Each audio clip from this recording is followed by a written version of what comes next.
भाइयों और बहनों, मंच पर विराजमान हमारे आगरा के सौभाग्य है। हम सब जानते हैं कि आगरा में बहुत पुराना विश्वविद्यालय डॉक्टर भीमराव अंबेडकर विश्वविद्यालय के नए कुलपति के रूप में कानपुर से डॉक्टर अरविंद दीक्षित जी आज की अध्यक्षता कर रहे हैं।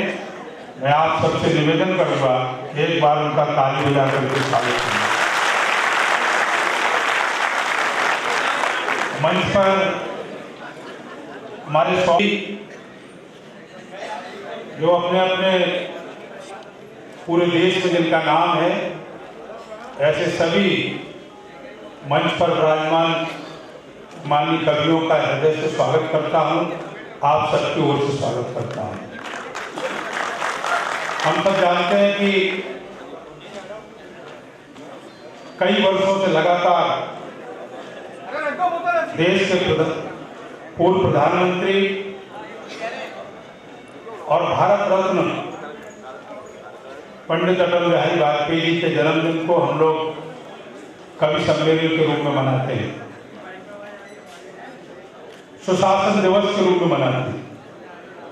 क्योंकि समय थोड़ा ज्यादा हो रहा है, इसलिए मैं सीधे आप सबसे निवेदन करूंगा कि चाय पानी और कॉफी की व्यवस्था सब इधर है और थोड़ा हल्का सा जलपान की है और रात भर के लिए है। इसलिए शांति पूर्वक से जिसको जाना है इधर तो आराम से जाकर के और फिर यहाँ बैठ सकता है। मैं सभी सम्मानित कवियों का आप सबकी ओर से हृदय से स्वागत करता हूँ और सीधे मैं माइक जो है हमारे प्रवीण शुक्ला जी को देता हूँ तो वो माइक को संभालें। बहुत बहुत धन्यवाद। भैया कोई बात नहीं बड़े भैया, कोई बात नहीं एकदम। अटल जी के संबंध में कुछ चीजें बताई। माननीय अटल जी का सार्वजनिक जीवन में प्रवेश कानपुर महानगर से हुआ। उस छात्रावास में रहते थे, पिता पुत्र दोनों कानपुर के एक ही छात्रावास में रहते थे और मैं सौभाग्यशाली हूं, मैंने जिनके अंडर में रिसर्च का शोध का काम पीएचडी किया है, स्वर्गीय डॉक्टर गुलाब दत्त जी त्रिपाठी, अटल जी को राष्ट्रीय स्वयंसेवक संघ की शाखा में लाने का उनको श्रेय मिला। ये मैंने आपको अटल जी ने कानपुर के उस छात्रावास में कुछ पंक्तियां लिखी थी। वैसे तो मैं केमिस्ट्री का विद्यार्थी हूँ, कवि सम्मेलनों से मुझको बहुत डर लगता है, लेकिन अटल जी की कविता याद आ रही है। दिन दूर नहीं खंडित भारत को पुनः अखंड बनाएंगे, गिलगित से गारो पर्वत तक आजादी पर्व मनाएंगे, जो पाया उसमें खो ना जाए, जो खाया उसका ध्यान करे। इतने कहकर बहुत प्रेम मेरे प्रति रहता है, विष्णु भाई की बहुत मोहब्बत रहती है, तो मैं चाहूंगा सोम दादा का आशीर्वाद रहता है, तो जिस पर इतनी सारी मोहब्बतें हों उसमें आप भी तालियों की मोहब्बत शामिल कर दें तो मुझे भी अच्छा लगेगा। की कविताएं आपको सुनाऊंगी तो वो भी सुनाएंगी।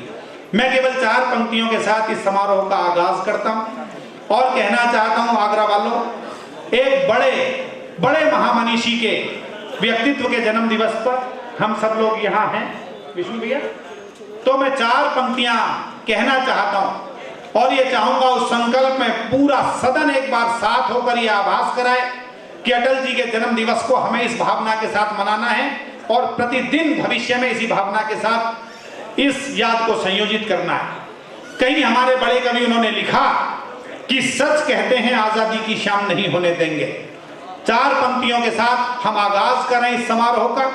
आपके दिल पर ठक से लग जाए तो पूरे सदन में उत्सव की हिलोर उठते हुए देखना चाहता हूं कि सच कहते हैं आजादी की शाम नहीं होने देंगे, वीर शहीदों की समाधि बदनाम नहीं होने देंगे।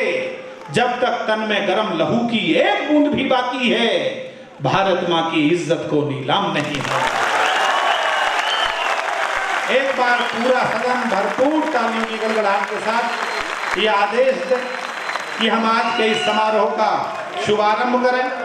मैं मां शारदे को अपने शब्द सुमन समर्पित करता हूं और कहता हूं कि जिससे जुड़े संसार को संवाद दो, हर दुखी मन को खुशी आह्लाद दो, कर सके हम शब्द की आराधना, मां शारदे हमको ये आशीर्वाद दो। मां का आशीर्वाद इस मंच को मिले। और एक आदेश मुझे आदरणीय सोमदा का हुआ है, उन्होंने कहा है कि हम इस समारोह को हिंदी वंदना के साथ शुरू करेंगे, क्योंकि हिंदी के एक बड़े शब्द शिल्पी के जन्मदिवस पर यह समारोह आज आयोजित किया जा रहा है। मैं चाहूंगा हमारे मंच के शिखर आदरणीय श्री सोम ठाकुर जी, जिनकी उपस्थिति किसी भी कवि सम्मेलन को इतिहास के पृष्ठों में शामिल करती है, वो आए और हिंदी वंदना के साथ इस समारोह का शुभारंभ का आदेश दें। मां शारदे को मैंने शब्द सुमन समर्पित कर दिए हैं। आदरणीय सोम जी हिंदी वंदना। अध्यक्ष महोदय और मेरे रचनाकार बंधु और मित्रों, मुझे आदेश हुआ है कि मैं हिंदी वंदना प्रस्तुत पर था। वहाँ मैंने हिंदी वंदना पढ़ी तो अटल जी ने कहा कि जब हिंदी सम्मेलन वहाँ हो रहा है, विश्व हिंदी सम्मेलन, तो हिंदी वंदना तो वहाँ होनी चाहिए। तो उन्होंने तुरंत ही मेरे जाने का 1,80,000 का मुझे टिकट दिया और कहा कि तुम आगरा जा करके, क्योंकि मेरा पासपोर्ट आगरा में था, उन्होंने गाड़ी दी मुझे और कहा कि जल्दी से लाइए। और फिर मैं सूरीनाम गया। अटल जी के साथ मैं तब से कालपाठ कर रहा हूँ जबकि वे ग्वालियर में रहा करते थे। और जैसा कहा मैंने, घंटों उनको कालपाठ करते हुए सुना। अद्भुत कवि थे वे। मित्रों, ये हिंदी वंदना मैं पढ़ रहा हूँ, सुनेगा। हमारे करते हैं तन मन से वंदन जनगण मन की अभिलाषा का, अभिनंदन अपनी संस्कृति का, आराधन अपनी भाषा का। कारण यह है कि कोई दूसरी भाषा हमारे जीवन मूल्यों की व्याख्या नहीं कर सकती। अब जैसे आनंद शब्द है, अब एक्सटेसी वगैरह शब्द हैं तो, लेकिन आनंद का अर्थ देने वाला कोई शब्द नहीं है। तो अपने जीवन मूल्यों की व्याख्या केवल हमारी ही भाषा कर सकती है, दूसरी भाषा नहीं कर सकती। सुनिएगा। करते हैं तन मन से वंदन जनगण मन की अभिलाषा का, अभिनंदन अपनी संस्कृति का, आराधन अपनी भाषा का। यह अपनी शक्ति सर्जना के माथे की है चंदन रोली, माँ के आंचल की छाया में हमने जो सीखी है बोली। यह अपनी बंधी हुई अंजुरी, ये पूरे समाज को बांधती है। रस खान को, कबीर को, ये हमारे साथ लाती है भाषा। सुनिएगा। यह अपनी बंधी हुई अंजुरी, ये अपने महके शब्द सुमन, यह अर्चन अपनी संस्कृति का, यह वंदन अपनी भाषा का। करते हैं तन मन से वंदन जनगण मन की अभिलाषा का, अभिनंदन अपनी संस्कृति का, आराधन अपनी भाषा का। हम अपनी भाषा क्यों अपनाएं? तर्क दिया है। अपने रतना करके रहते किसकी धारा के बीच बहे। अगली पंक्ति पर ध्यान चाहूंगा आपका। अपने रतना करके रहते किसकी धारा के बीच बहे, हम इतने निर्धन नहीं कि वाणी से औरों के ऋणी रहें। इसमें प्रतिबिंबित है सूर तुलसी मीरा रसखान मलिक मोहम्मद जायसी महाकवि संत रविदास कितने किया है। अपने रतना करके रहते किसकी धारा के बीच बहे, हम इतने निर्धन नहीं कि वाणी से औरों के नहीं रहे। इसमें प्रतिबिंबित है अतीत की बात करते हैं, भोजपुरी की बात अलग से करते हैं, जिसका मतलब हिंदी को कमजोर कर रहे हैं। सुनिएगा। यह इसमें मात्राओं की ओर मैंने आयामी बोध दिया है। सुनिएगा। यह ऊंचाई है तुलसी की, यह सूर सिंधु की गहराई, यह ऊंचाई है तुलसी की, यह सूर सिंधु की गहराई, टंकार चंद बरदाई की, यह विद्यापति की पुरवाई। जय शंकर का जयकार, निराला का यह पराजय ओज। जय शंकर का जयकार, निराला का यह पराजय ओज। यह गर्जन अपनी संस्कृति का, यह गुंजन अपनी भाषा का, करते हैं तन मन से वंदन जनगण मन की अभिलाषा का। अभिनंदन अपनी संस्कृति का, आराधन अपनी भाषा का, आराधन।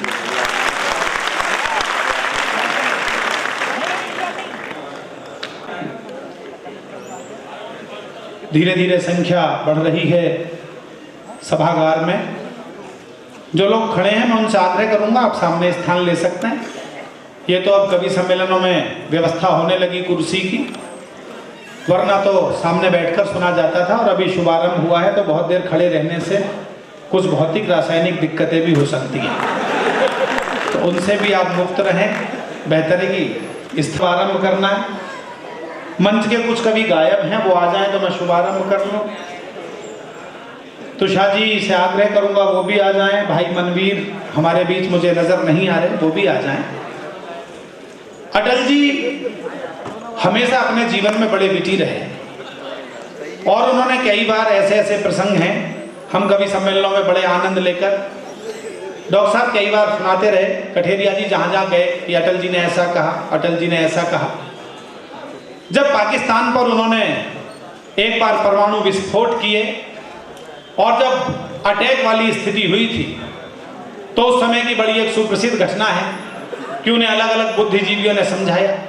एक ने कहा कि सर पाकिस्तान गड़बड़ कर रहा है, हमें इस पर अटैक कर देना चाहिए। तो अटल जी ने उससे कहा कि हाँ कह तो आप ठीक ही रहे हैं, ऐसा हम करने का सोचेंगे। दूसरे ने कहा कि जी अटैक किसी समस्या का इलाज नहीं है, आप तो शांति के दूत हैं, आपको अटैक नहीं करना चाहिए। तो अटल जी ने उससे भी कहा कि कह तो आप भी ठीक ही रहे हैं। एक तीसरा आदमी बैठा हुआ था आगरे का, उसने कहा अटल जी आपने पहले वाले से भी कह दिया आप ठीक कह रहे हैं, जो युद्ध चाहता है। दूसरे से भी कह दिया आप ठीक कह रहे हैं, जो युद्ध नहीं चाहता। तो आप क्या कहना चाहते हैं? तो अटल जी बोले भाई कह तो आप भी ठीक ही रहे हैं। तो एक ऐसे व्यक्ति थे जो सबकी सुनते थे लेकिन उसके बाद करते वो थे जो उनके मन में होता था। मैं चाहूंगा एक ऐसे बड़े विराट व्यक्तित्व के जन्म दिवस का। और एक बार की मुझे एक घटना और याद आती है। एक बार एक प्रतिनिधिमंडल बुलाया गया, अटल जी से कहा गया कि आप इसकी अध्यक्षता करेंगे और प्रतिनिधिमंडल में लोगों ने सुझाव रखने शुरू किए। आप उस व्यक्ति का आत्मविश्वास देखिएगा, उनकी विट देखिएगा। एक ने कहा कि सर ये बताइए कि उत्तर प्रदेश का विकास कैसे हो सकता है? तो एक प्रतिनिधि ने कहा कि सर ऐसा होना चाहिए कि हम अमेरिका पर अटैक कर दें तो इससे उत्तर प्रदेश का विकास हो जाएगा। अटल जी भी वहां उपस्थित थे, अध्यक्षता कर रहे थे। किसी ने उससे कहा भाई अमेरिका के अटैक का उत्तर प्रदेश के विकास से क्या ताल्लुक है?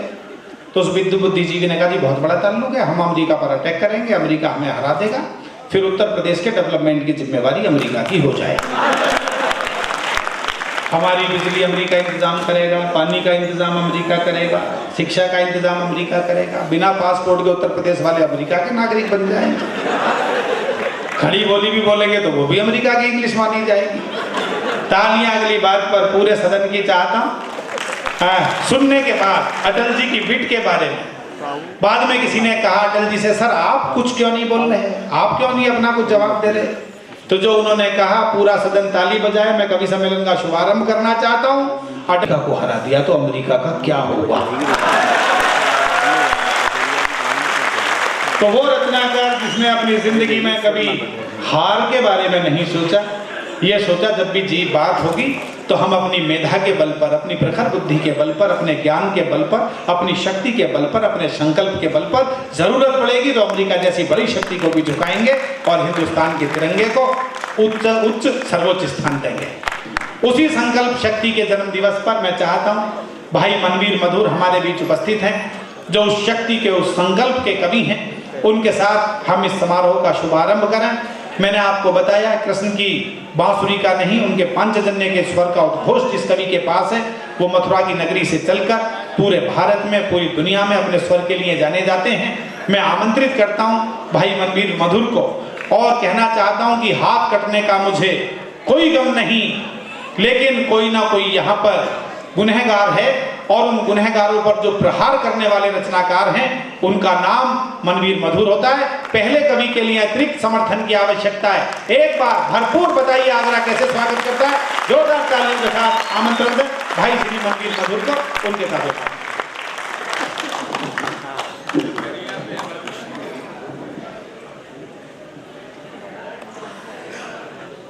योगेश्वर कृष्ण की भूमि की ओर से मैं आप सबको प्रणाम करता हूं, इस बाबर मंच को प्रणाम करता हूं।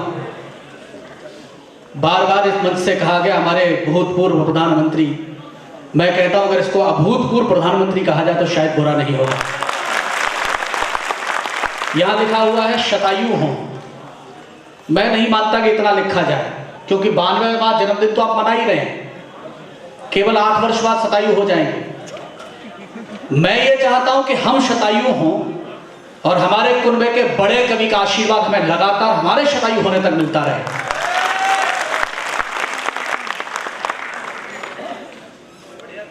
मरने के नारे लगते रहे। अगर मैं आगरा की तरफ से जवाब देना चाहूं, जितने मेरे राष्ट्रभक्त बैठे हुए हैं, जितने देश को जीने वाले लोग बैठे हुए, मेरी 4 पंक्तियों पर शायद मेरा समर्थन दोनों हाथ खाकर तालियों के साथ करें, लेकिन पहले पंक्तियां सुन लें। तो इतना भावुक होने की क्या बात है, अभी तो मैं शुरू भी नहीं हुआ। इनको प्रणाम करता हूं, केवल इतना कहना चाहता हूं कि चाहे नर्म मखमली बिस्तर या धरती पर लेटे हो, चाहे नर्म मखमली बिस्तर या धरती पर लेटे हो, राजनीति के नए दुशाले चाहे खूब लपेटे हो, भले स्वयं परिवारों के हित जीवन भर संघर्ष करो। और मैं कुलपति महोदय का भी आशीष चाहता हूं, अगली पंक्ति पर उन्होंने कहा कवि सम्मेलन से डर लगता है। आज आपको हिम्मत भी मिलेगी और आप लगातार कवि सम्मेलन आगे सुनते भी रहेंगे। इस एक पंक्ति पर सबका समर्थन कि भले स्वयं परिवारों के हित जीवन भर संघर्ष करो, लेकिन भूल नहीं जाना तुम भारत मां के बेटे हो। लेकिन भूल नहीं, 70 वर्षों की आजादी में आज ये स्थिति है कि सेना को सर्जिकल स्ट्राइक करने का प्रमाण देना पड़ेगा। 70 वर्षों की आजादी में आज हम यहां तक आ गए कि पुलिस को एनकाउंटर करने का प्रमाण पत्र देना पड़ेगा। मैं आपसे जानना चाहता हूं कितने लोग हैं जो तुकाराम ओबले को जानते हैं, हाथ उठाएंगे? एक भी नहीं। कितने लोग कसाब को जानते हैं? यही देश का दुर्भाग्य है 70 वर्षों में, क्योंकि तुकाराम और ओबले वही वीर सिपाही था जिसने 12 गोलियां खाकर कसाब को जिंदा पकड़ा था।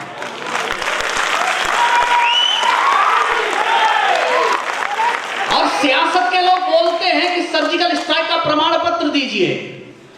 मैं नाम नहीं ले रहा हूं वरना आप समझ जाएंगे मैं केजरीवाल के बारे में बात कर रहा हूं।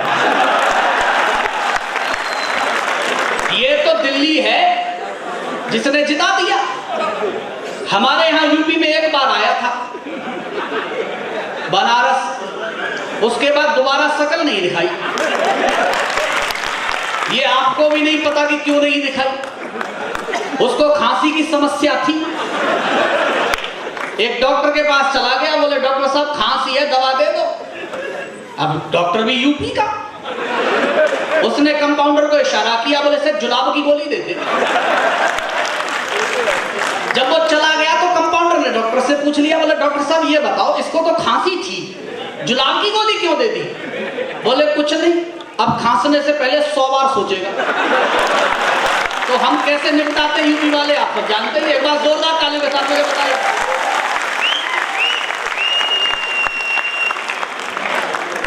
जो सेना के सर्जिकल स्ट्राइक का प्रमाण पत्र मांगते हैं, मैं अपने कुनबे के बड़े कवि के जन्मदिन पर खड़ा हूं और जो बोल रहा हूं उनके गिरेबा में हाथ डालकर भी पूछना, अगर जवाब दे जाए मैं कविता लिखना बंद कर दूंगा। पहली मेरी 4 पंक्तियां सुनिए, लेकिन आक्रोश की तालियां चाहता हूं आपसे कि भले बिखरे स्वयं का घर, ये कीमत कौन देता है? भले बिखरे स्वयं का घर, ये कीमत कौन देता है?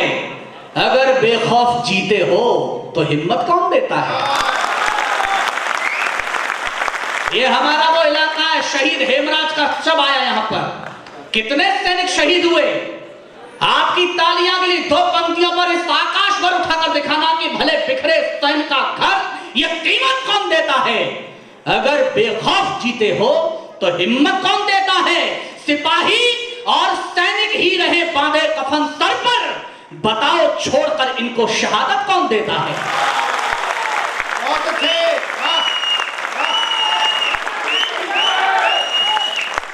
ऐसे नहीं, जब तुम्हारी आवाज 5 लोगों की मिलकर मेरे तक नहीं आ रही तो वहां तक कैसे पहुंचेगी जहां तक सुनाना चाहते?